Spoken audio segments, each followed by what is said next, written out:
দরজারে পাশ ও পাশ জুড়ে মানুষের সমাহার,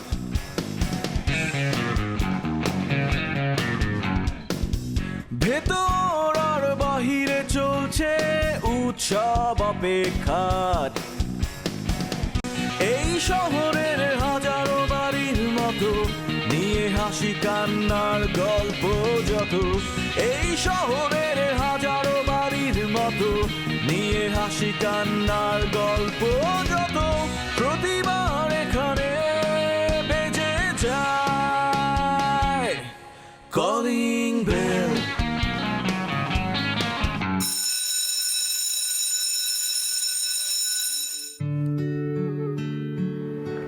আরে আমি কেন ঝামেলা করতে যাব? আমি তো বিয়ের পরে অনেক ডিসেন্ট হয়ে গেছি, অনেক ভদ্র, অনেক কুল, অনেক সোবার। আসলেই তো তাই, আমি তো আর ইসাক নাই, আমি তো এখন ইশক। দেখবো সেটা কোনো ঝামেলা না। চাচি যে হয়েছে একটু ছেলে কথা বলে দেখো। চাচি, চাচি এসছেন। কি ব্যাপার, দুজন টুনাটুনি সারাক্ষণ শুধু প্রেমের গল্প না? এখানেও প্রেম? আমরা প্রেম করছি না তো চাচি, আমরা কুটনামি করতেছি। ইসহাক, বিয়ের পর ভেবেছিলাম তুমি একটু হলেও চেঞ্জ হবে, এত ভালো সুন্দর লক্ষ্মী একটা মেয়ে পাওয়ার পর তুমি চেঞ্জ হইলে না, তুমি যা ছিল তাই থাকলা। তোমরা গল্প করো, তুমি চাচির সাথে গল্প করো, আর তোর যে চা নিয়ে আসি। নিয়ে আসো। আসলে আমি চাচি অনেক চেঞ্জ, বুঝতে পারছেন না? বিয়ের পর অনেক বেশি চেঞ্জ, কিন্তু মানে কিছু চেঞ্জ আমি আসলে নিতে পারতেছি না। এই যে ধরেন যে আমার বউর সাথে আপনার এত ভাব, এত ভালো সম্পর্ক, এটা দেখে খুব অবাক লাগতেছে। আপনি কি কি ওকে পড়াচ্ছেন এটা আপনিই জানেন চাচি। আসলে জানো ইসহাক, মানে এই বাসায় একটা প্রপার মানুষ পাওয়া গেল। তোমাদের তো সবার মানে যা ব্যবহার, যা কথাবার্তা, মানে আমার সাথে তো একেবারেই যায় না। আর তোমার বউটা মাশাআল্লাহ এত লক্ষ্মী, আমি এত রিলিফ ফিল করি, মানে এরকম ম্যাচিওর মেয়ে পাবো আমি। আমি তো খুব ভালো আছি, খুব খুশি। আপনি খুশি, কিন্তু আমি খুব টেনশনে আছি। আপনি আমার বউর কানে কানে যদি এখন সারাদিন রাত এই বাড়িটা ভাঙতে হবে, তারপরে অনেকগুলো ফ্ল্যাট হবে, ফ্ল্যাট হওয়ার পরে ফ্ল্যাটগুলো ভাগাভাগি হবে, একটা করে এক্সট্রা ফ্ল্যাট হবে, ইনকাম ভালো হবে। তোমরা কি নিয়ে কথা বলছো? এগুলো আমি মানবো না চাচা। আমরা 47-এর দেশ ভাগ নিয়ে কথা বলছি। বাবা, তোমরা ওই যে রাজকাহিনী সিনেমাটা দেখো, তাহলে পুরো বিষয়টা ক্লিয়ার হবে। কি নিয়ে কথা বলছো? না, কথা বলছিলাম চাচি চায় আমাদের এই দোতলা বাড়িটা ভেঙে একটা বড় অ্যাপার্টমেন্ট হোক, সেখানে অনেকগুলো ফ্ল্যাট হবে, ফ্ল্যাট ভাগাভাগি হবে, সবাই অনেক ভালো থাকবে। এগুলো চাচির প্ল্যানিং। তো চাচিকে বললাম আমাদের বাসায় এগুলো নিয়ে চিন্তা করার মতো তো অনেকেই আছে, তারা চিন্তা করুক, আপনি এই চিন্তাগুলো না করলেও চলবে। দেখো আমার দিকে, আমি বলতে চাইছিলাম যে তোমার সবসময় একটা জায়গায় স্টাক হয়ে আছো, মানে এই চিন্তা ভাবনা থেকে মানে বের হও, ফার্দার চিন্তা করো। মানে একটা জায়গায় স্টাক হয়ে থাকার কি আছে? আমি তো ভুল কিছু বলিনি, আমি পজিটিভ বলেছি। আমার জন্য একা না, আমি সবার কথা চিন্তা করেই বলেছি। দেখো, আমি আসলে কোনো ব্যাপারে রেডি না। সবাই যদি রাজি থাকে তাহলে আমি এখন করতে রাজি আছি, আবার যদি সবাই বলে না করবে না তাহলে আমি রাজি আছি। আচ্ছা, সবাই বলতে সবাই সবাই রাজি থাকতে হবে, সবাই সম্মতি থাকতে হবে, তাহলে আমার কোনো প্রবলেম নেই।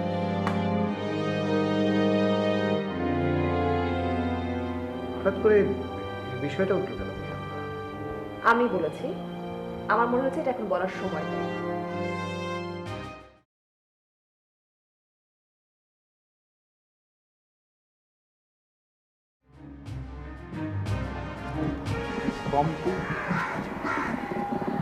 কেমন আছেন আপনি? আমি তো ভালো আছি।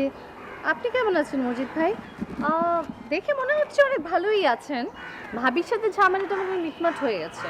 ভাবি বাদ দেন না আপনি। আমার ভিতরে বাহিরে অন্তরে অন্তরে আছো তুমি হৃদয় জুড়ে। মজিদ ভাই, মানে আপনার ক্যারেক্টারটা না এখন চেঞ্জ করেন। এই যে ক্যারেক্টারের মধ্যে আছেন না, এই ক্যারেক্টারটা থেকে বের হন। মানে একটা মেয়ের জীবন নিয়ে ছিনিমিনি খেলার পর তার আগেও আপনি আমার সঙ্গে বহুত ছিনিমিনি খেলছেন, আমি সেগুলো মাফ করে দিছি। ঠিক আছে, ভুলে গেছি, আমি আপনার সাথে খারাপ ব্যবহার করি নাই। কিন্তু তারপরে যে একটা মেয়েকে বিয়ে করে ধোকা দিচ্ছেন, তারপর এখন আবার এসে আমার সাথে ফ্লার্ট করতেছেন, গান গাচ্ছেন আমাকে। ছিনিমিনি খেলার দিন শেষ মিস পম্পি।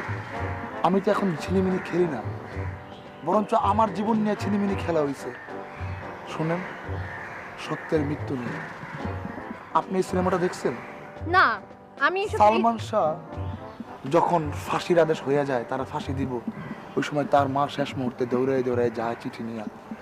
তখন কি হয় যে আসলে সেই মারে নয়, মারছে আরেকজনে।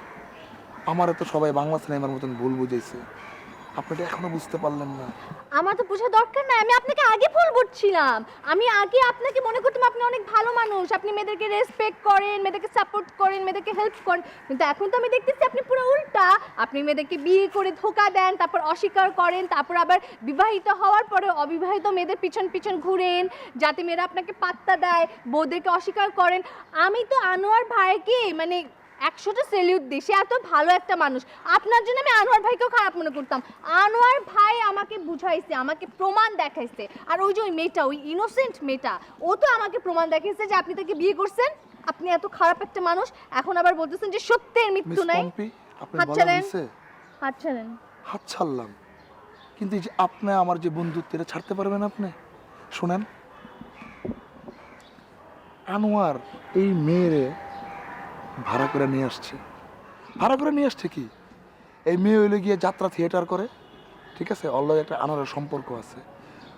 আনোয়ারের মনে করেন যে সাবেক প্রেমিকা, এইটা আনোয়ার গিরি করে নিয়ে আসছে। আইনা মনে করেন যে আমার ট্র্যাপে ফেলাইছে। কেন ফেলাইছে? আপনার আমার দুইজনের যে বন্ধুত্ব, এই বন্ধুত্বের মাঝে আনোয়ার মনে করেন যে ফুলের মধ্যে যে কাটা হয়, ওরকম কাটা হয়ে দাঁড়াইছে, যাতে আমি আপনারা ধরতে গেলে কাটার আঘাত সয় না মনে। বুঝছেন না? আমি জানি না মজিদ ভাই, আমার মাথার ভিতর কিছু ঢুকছে না। তবে একবার আমি আপনাকে আগে বিশ্বাস করে ভুল করেছি, এবার আমি এই ভুলটা করব না। আমি এই সত্যটা যাচাই করব, আমি আসলেই যাচাই করে দেখবো যে কে সত্যি কথা বলছে, আপনি নাকি আনোয়ার ভাই। আপনার কাছে প্রচুর সময় আছে, আর আমি তো আছি। শোনেন, আপনি যাচাই করতে করতে যদি দেখেন যে এই মজিদ মইরা গেল, তখন কিন্তু পস্তাইবেন। তখন বুঝবেন মজিদ কি ছিল। আপনি কি ভাবছেন আমি আপনাকে বন্ধু সজীবের মতন নানান জায়গায় প্রেম করে বেড়ে? অসম্ভব। আমার প্রেম একটাই, ওয়ান লাভ, ওয়ান তীর, ওয়ান অ্যারো, ওয়ান ফিক্স জায়গা, একটাই লাভ। আচ্ছা, একজনই বান্ধবী জীবনে, তুই ছবি, তুই ছাড়া জীবনে কেউ নাই, নাই রে। এনিওয়ে মজিদ ভাই, আমার আসলে ব্যাপারটা ভাবতে লাগবে, আমাকে একটু সময় দিন। অবশ্যই।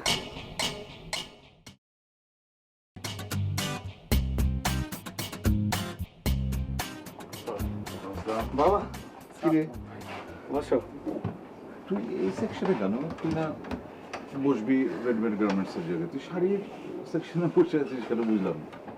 আসলে বাবা, শাড়ির সেক্টরে তো আমি আগে কখনো বিজনেস করিনি, তাই এই বিষয়গুলো বুঝি কম। রেডিমেড গার্মেন্টস তো অলরেডি আমি এক্সপিরিয়েন্সড, ওগুলো তো আগে করেছি, সব কিছুই বুঝি। ওটার মতো চলছে, তাই আর কি এই সেক্টরটাতে বসেছি। একটা নতুন ম্যানেজার রেখেছি, ও আবার এর আগেও একটা শাড়ির দোকানে ছিল, খুব ভালো বোঝে, মানে শাড়ির বিষয়গুলো খুব ভালো বোঝে। তাই ওকে সময় দিয়ে এবং এই সেক্টরটাতে সময় দিয়ে জিনিসগুলো একটু বুঝে নিচ্ছি, এই আর কি।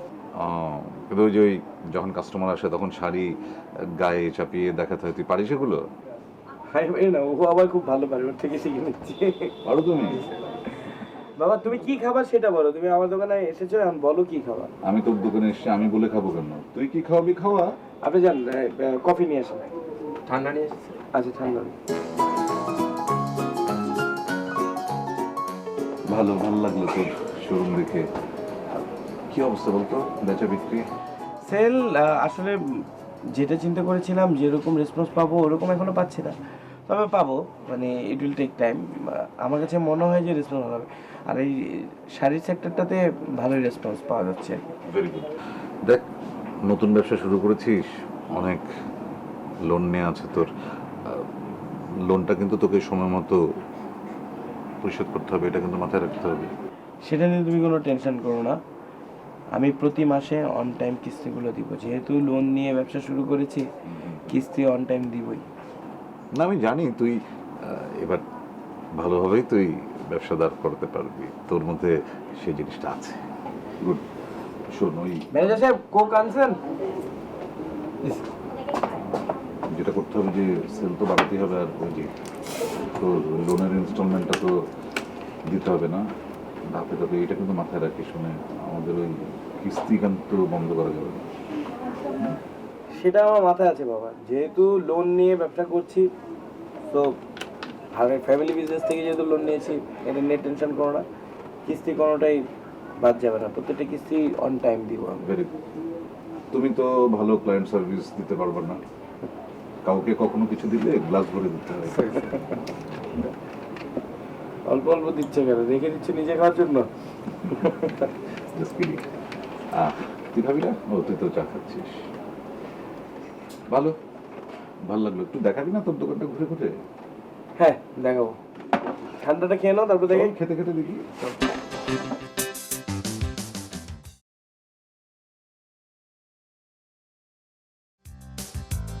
চাচি, আমি লিপির সাথে কথা বলেছি, ওকে আমি আচ্ছা মতো বকে দিয়েছি। ও আর কখনো আপনার সাথে তর্ক করবে না, আপনি যা বলেন সব শুনবে। আর যদি কিছু হয় আপনি অবশ্যই আমাকে বলবেন। মুখ গোমরা করে আছেন কেন চাচি?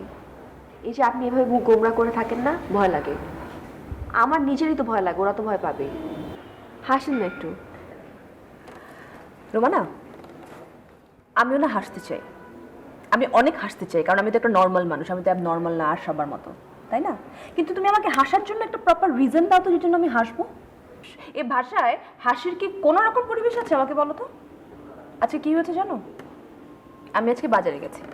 মানে সবসময় তো আমি ইলিয়াস কাঞ্চনকে দিয়ে বাজার হাট সব কিছু করাই, কিন্তু ভাবলাম যে ইলিয়াস কাঞ্চনকে আজকে আর না দিই, কারণ আমি যখন ওকে বাজার করতে দিই, যদি ওকে বলি তুমি তেজপাতা নিয়ে আসো, গোলমরিচের গুঁড়া নিয়ে চলে আসে। তাই বললাম ঠিক আছে বাবা, কষ্ট আমি করি, সংসার যেহেতু আমি চালাই, আমি বাজারে যাই।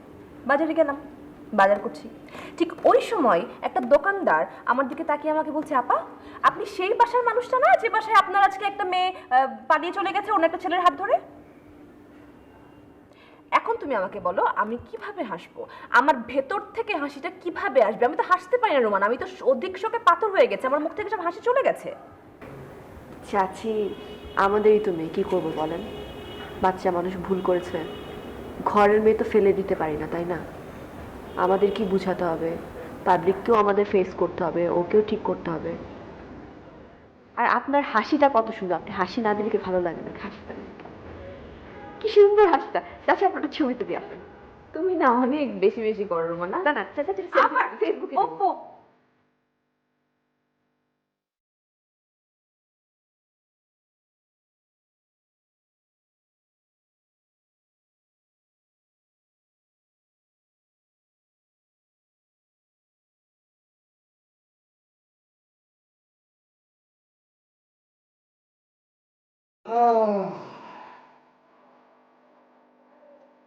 আচ্ছা,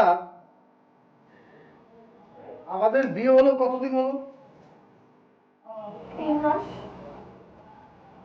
3 মাস, 90 দিন। আচ্ছা, আমার পরীক্ষার ফলাফল কি?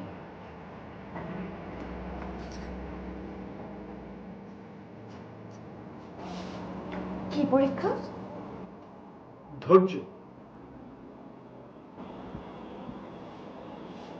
অশ্বডিম্ব।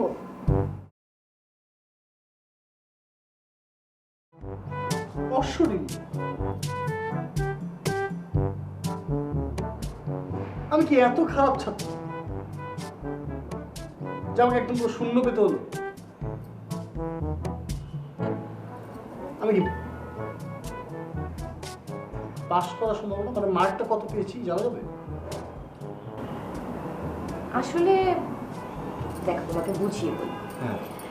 আমরা সেই স্টুডেন্টটাকে পাশ করিয়ে দিই যে কিনা পাস মার্কে খুব কাছাকাছি থাকে, মানে 1-2 মার্কের জন্য। গ্রেস। হ্যাঁ, গ্রেস দেওয়া হয়। তো পাস মার্কের কাছাকাছি না থাকলে কিভাবে গ্রেস দেবো বলো? পাস মার্কের কাছাকাছি আমি কত মার্ক পেয়েছি, মানে অ্যাকচুয়াল মার্কটা কত? 15। 15। তার মানে আরো ডাবল ট্রাই করতে হবে, তারপরে গিয়ে গ্রেস।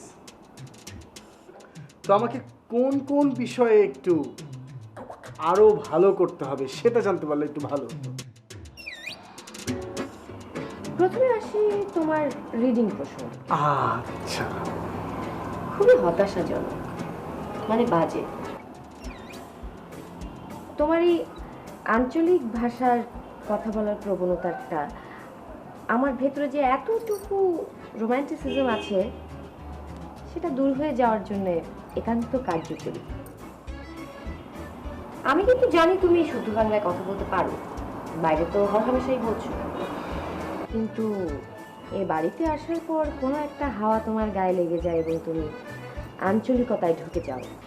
আমি আঞ্চলিক ভাষার একদমই বিপক্ষে না, দেশীয় ঐতিহ্য ধরে রাখা খুবই উত্তম ব্যাপার, কিন্তু সেই অঞ্চলে তো আর আমি পড়ি না, তো আমার সাথে তোমার ভাষার একটু গড়বড় হয়ে যাচ্ছে।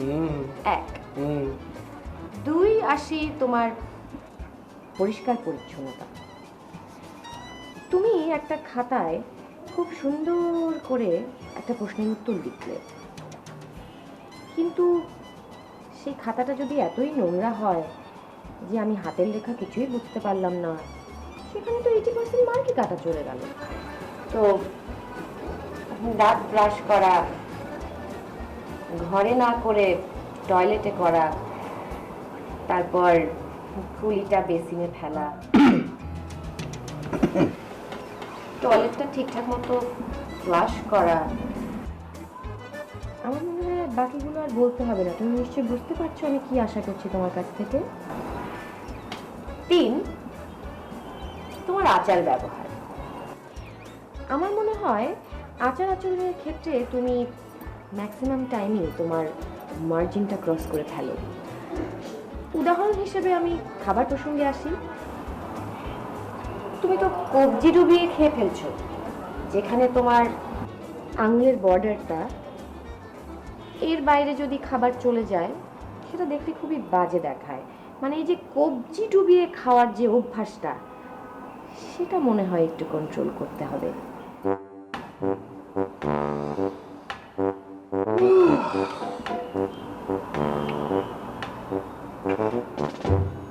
আমার ফাইনাল পরীক্ষা কবে, মানে প্রি টেস্ট ফাইনাল? এই তো খুব শীঘ্র হবে। এই যে ত্রৈমাসিক পরীক্ষা হলো, সামনেই ষান্মাসিক হবে, আর বার্ষিক তো ক্রমান্বয়ে আসবেই, ততদিনে উন্নতি হয়ে যাবে না? হ্যাঁ, চেষ্টা তো করতেই হবে।